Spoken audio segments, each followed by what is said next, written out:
rather wiping out people as it moves along. Something more lethal than SARS is what worries you. That's something to be keeping you awake at night. Yeah, it is, because that is a hauntingly spot-on prediction there. I kind of wanted him to continue. Just spitballing here, what if that guy from The Apprentice becomes president? Or some lonely goon at Harvard invents a website that destroys the fabric of society as we know it? That's something to keep you awake at night too.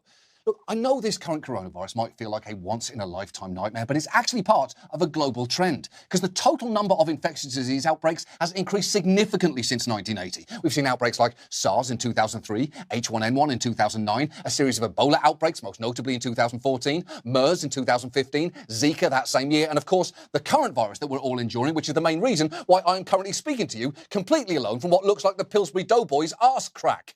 And the truth is, if we're not very careful, the next pandemic could well be even worse.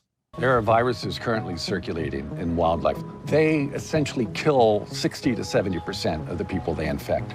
The virus that causes COVID-19 might just be a dress rehearsal for the big one later.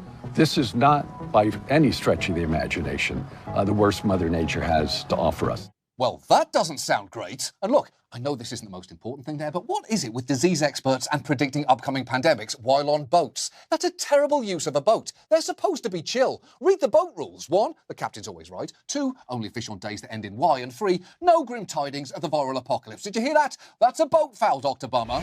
Boat foul! Indeed.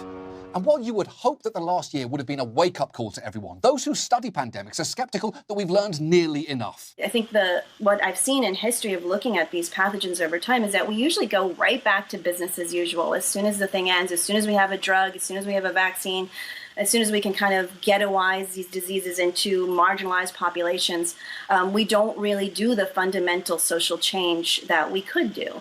Exactly. Unfortunately, there is every chance that after all this is over, we'll end up treating the coronavirus like a really bad fart at Thanksgiving. That is, waiting patiently for it to dissipate so we can never speak of it again and collectively pretend that it didn't just kill Grandma.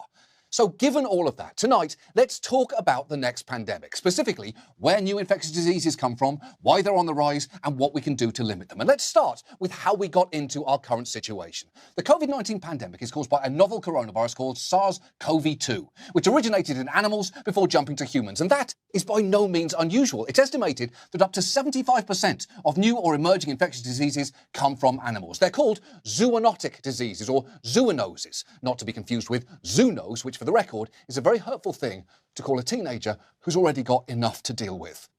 And COVID is by no means the only zoonotic disease out there. There are an estimated 1.7 million currently undiscovered viruses in mammals and birds, of which between 600,000 and 800,000 could have the ability to infect humans. And lots of animal species are hosts for zoonotic disease. Birds and pigs can harbour influenza, chimpanzees with the bridge of HIV to humans, and turtles can carry salmonella, which is something that we all remember from one of the darkest episodes of the Ninja Turtles cartoon.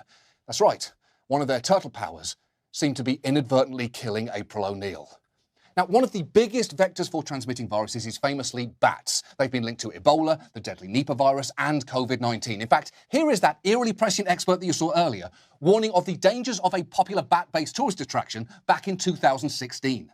The bats here in this cave are the same bats that carry SARS virus. When they're up there, they urinate and defecate right on top of the tourists that are walking through. And all you've got to do is be that one person to breathe in at the wrong time, and suddenly you've been infected with a virus that is not only potentially lethal to people, it could cause a future pandemic. That's horrible. And not just the disease parts, just the very concept of this walk-in bat toilet being a tourist destination. That might be the worst tourist attraction since Disneyland put Johnny Depp animatronics in the Pirates of the Caribbean ride. Come on, Disney, there's kids here. They're here to watch some jolly nautical rapists and thieves, not a weird sad millionaire doing a B+ Keith Richards.